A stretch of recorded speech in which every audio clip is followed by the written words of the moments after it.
I'm Ashton Addison from Investment Pitch Media, and today on the Crypto Coin Show we have Kim Hamilton Duffy, the Director of Identity and Standards from Centre. Kim, welcome to the show, and thank you for taking the time today.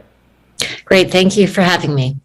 You're very welcome. Let's dive into a bunch of super exciting topics, very relevant in what's happening in the world markets and in cryptocurrency sort of being introduced to the masses with digital identities, regulations, stable coins, and a lot of information that I'm super eager to hear on what you've been working on and what your team is coming out with to take blockchain to the next step for all the people that are just getting involved and all the people that have been involved in blockchain, looking to more formalize it and bring some standards to the wild west of crypto. I would love for you to kick off our conversation with just a little bit about what you're working on with Centre and in terms of the identity and the regulation and USDC, the stablecoin, and then we'll dive into all the details. Fantastic. So I'll start with just a quick intro to Centre for people who aren't familiar. So Centre Consortium was founded by Coinbase and Circle in 2018. And the idea was providing governance and standards for the digital financial ecosystem. USDC, you referred to already, that was the first offering as a standard. It's a USD, US dollar backed stablecoin. And the goal really was to provide a layer of trust and transparency so that users can interact with security and confidence. USD is the second largest stablecoin on the market, and Verity we're happy to introduce as our second major standard, and it does not seem necessarily consistent with the sort of cryptocurrency focus, but it's highly complementary. It helps us solve the critical pieces for end-to-end crypto use cases. And that is Verity, which is our decentralized identity standard toolkit. And we can get more into that, but the high level is that it's a solution or in the form of a standard to help the emerging identity related crypto challenges. Mm-hmm. Mm-hmm. Very exciting. And with decentralized identity, I feel like there's huge improvements to be made in identity on the internet from Web 2, from people having their identities on all of these different platforms. And as we've seen with the hacks and exploits from social media platforms and other networks around the world, people's information is being taken by hackers and there's identity fraud. And how can we improve upon that in Web3 to ensure that the people actually hold on to their identity and it's more safe and secure and also can be verified more properly from regulators and any platform that somebody wants to sign up for to actually prove, yeah, this is my identity. This is how, if I want to do business with you, here's my legitimate documents. And there doesn't seem to be a standard really in Web3, at least not built into the underlying protocols, Bitcoin and Ethereum and all these blockchains. There's no on ground zero. There's nothing really to do with identity. It's pretty pseudonymous and anonymous at times. And how do we integrate that decentralized identity into these decentralized networks in this decentralized world that doesn't really have it by default? Right. I have to say, you probably made the argument for decentralized identity better than I could have. So that was a really good context. And that is a way that I think about it. So when we think about, I mentioned that we have an emerging set of identity problems in crypto. And what I'm referring to is on two sides. So one is emerging regulatory requirements. So the need or the increasing regulatory attention. So in the form of, needing to KYC, know your customer, and travel rule compliance and all of these. And then also on the other hand, there's interest in individuals and benefits to blockchain to identity. So in the form of soul-bound tokens, which have some interesting advantages. So what we're seeing though is that the primitives that we need are not quite right. So the building blocks we need aren't there. And so what we're talking about is basically a redesign based on decentralized identity standards, which are these standards that are designed to really around individual agency, privacy, and choice, To your point about, as we see initial approaches to identity in crypto, it's inevitable that some of the more naive approaches and even anti-patterns from Web 2 are being carried over, where we rely on these companies to sort of share your data, but you are not authoritative for your own identity data, right? People who want to use your data, they want to trust someone else, and so the design and assumptions that are happening, where it's just data proliferation, just having to ship copies of your data everywhere, not you necessarily do it, organizations doing it on your behalf. You're not involved in that process, and even worse, your data can be used against you. It's very vulnerable to theft. So yeah, I think what we're really talking about here is decentralized identity. It's been when I talk about it, I'm sort of referring to a set of standards, a combination of ones being formed at W3C, Decentralized Identity Foundation, and these have been incubated for years. They're compared to I would say a critique, or what we're trying to get at with Verity is it can be a little overwhelming to get started with these. The primitives maybe are better for identity, but they're harder to use when you compare it to the simplicity of something like an NFT, which your wallet knows how to deal with that. So what we really wanted to do was sort of curate, and just, it's not competitive to these standards. It's just a easy toolkit to get started integrating these so that you actually can use these as a viable alternative. We don't want to end up with an approach where we're telling individual users you have to fully custody all copies of your data, running servers locally, all these other things that we know to be infeasible. So building the right primitives so that people and individuals, but also developers throughout the crypto ecosystem can really provide these services for their users. Mm-hmm. Definitely. And following throughout the industry for a few years now, I've spoken with a few different blockchain projects that are looking at decentralized identities and approaching them in different ways. Some of the use cases that I've seen so far that are starting to gain traction with the current crypto users are these decentralized domains, or putting a name onto your wallet address so that you can use, kimduffy.crypto instead of some alphanumeric address that's hard to read, and obviously attributing the KYC and personal information details, sort of tying that to a name when you submit that for investment purposes or for verifying your identity to start an account. Is that that last option that I spoke of, is that sort of the main focus for Verity, is like getting the user credentials as a login purpose for just verifying identity, or is it sort of like, are you trying to approach those other things that the other blockchain companies are also working on? Yeah, that's a really good question. The use cases that we're focusing on first. So one is context. We decided it was really important, and what's different about how we're approaching it with Verity is we wanted to really build with an ecosystem first. So wallets, chains, protocols. We wanted to make sure that we were finding people who could issue identity claims, who could help users, self-custody or custody, but then also relying parties or consumers of the data. So in the process of that, we developed very crisp use cases. So I would say there's two that are, really stand out as high priorities. So one is actually more a category of use cases. So it's claims saying,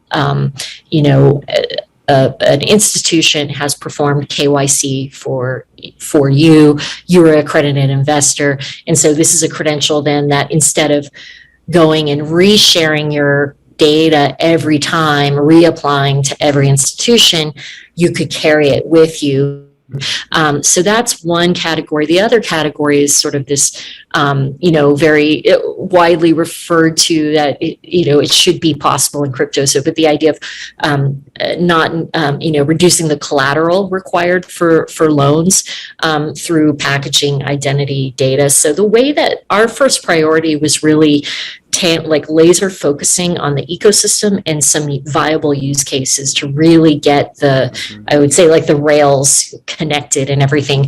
But then the same structure, once we've built the rails, any kind of payload can be sent around. So whether that's used for authentication purposes, for other purposes, I think, our end game is not so much these KYC credentials. It's more like, what if we can build a solution that enables to share information that would serve as a substitute, more open, less gatekeeping? And that's not a problem that we solve overnight. So that's a combination of working with the regulatory policy community and things like that. So yeah, we are focused on these very specific, DeFi use cases to start with, but also as a goal to enabling this future that we really want to build.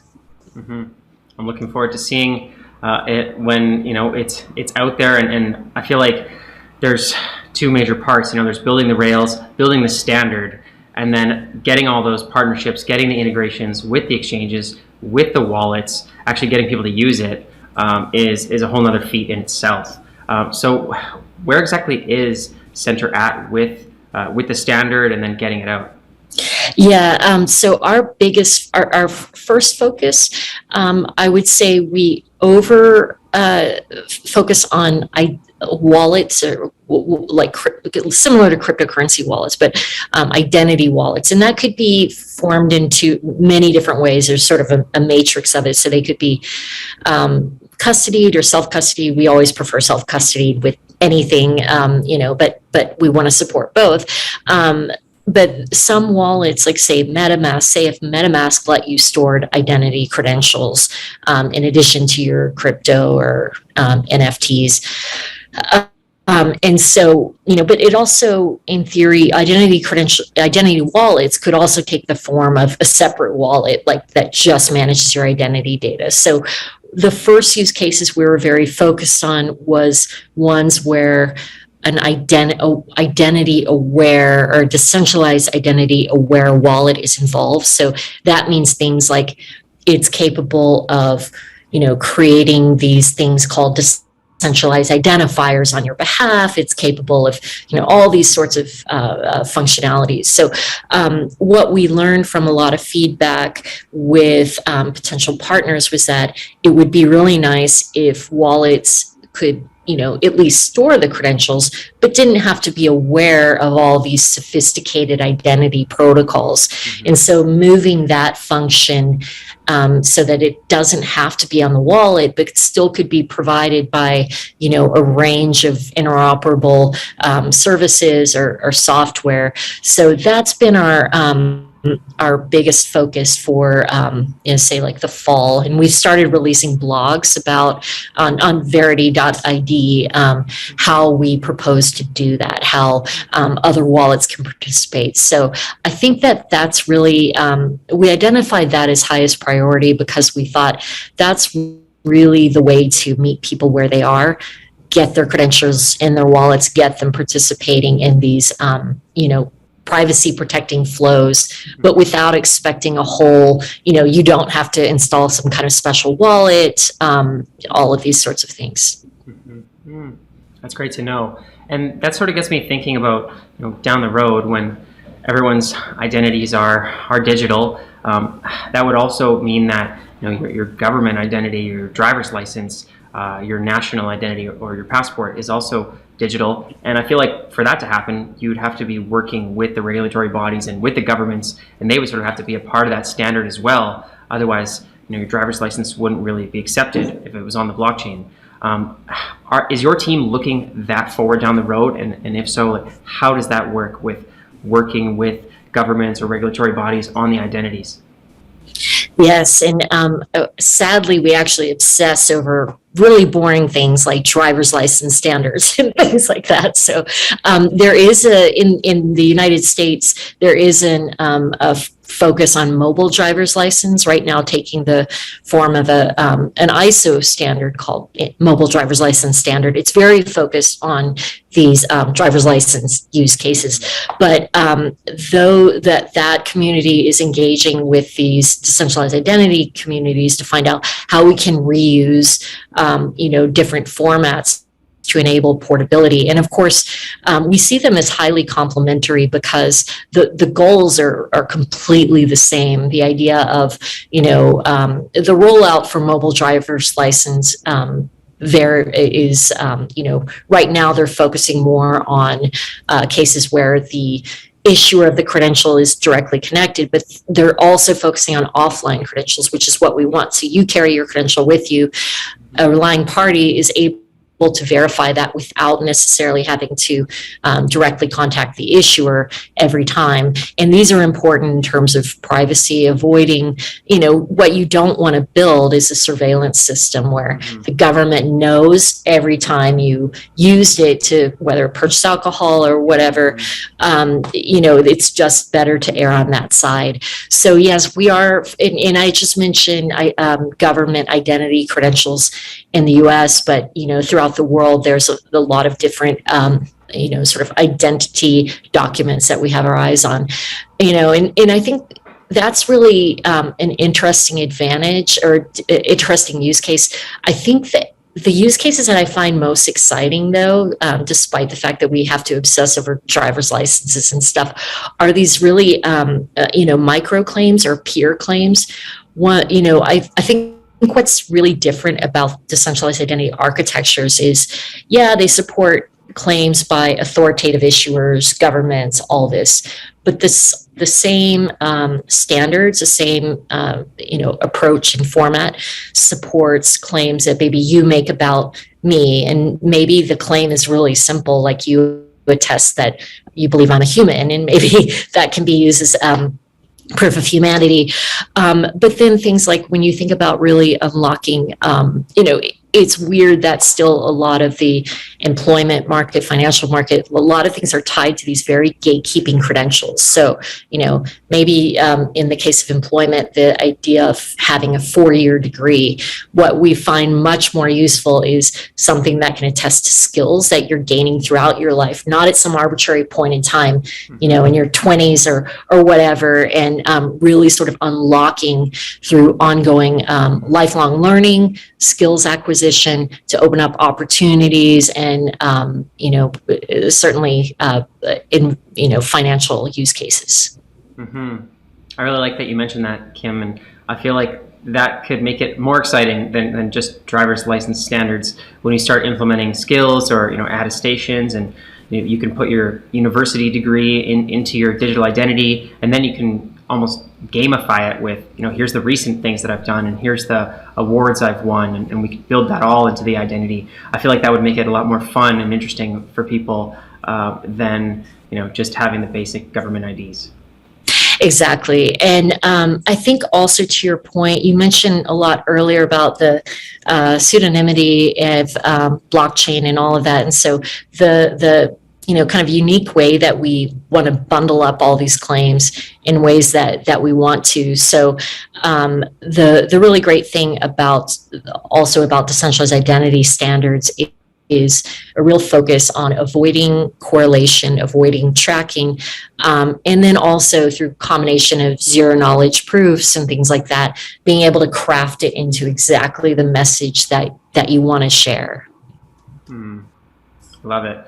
And for people that are sort of interested in following along with the Verity updates and everything that Center is working on, what is the best way for them to follow along with the updates? Yeah, I'd recommend 2 places. So for Verity specifically, go to Verite, Verite.id.